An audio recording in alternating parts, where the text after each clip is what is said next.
Oh yes.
Okay.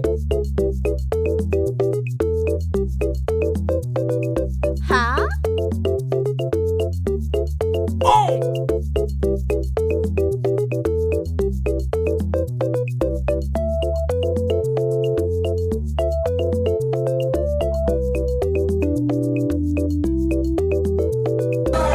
Thoroughly rub your palms together until the liquid soap starts to lather.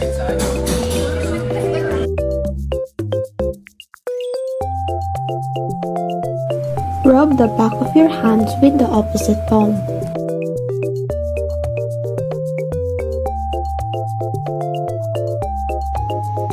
Interlace your fingers with palms together to thoroughly clean the crevices of your hands.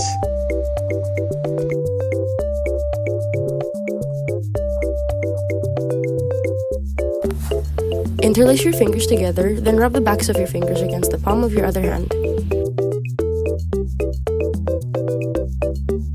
Next, wrap your other hand around your thumb and twist forwards and backwards for at least 5 times.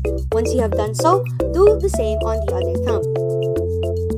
And lastly, rub the back of your palms using your fingertips and rinse off as the final step.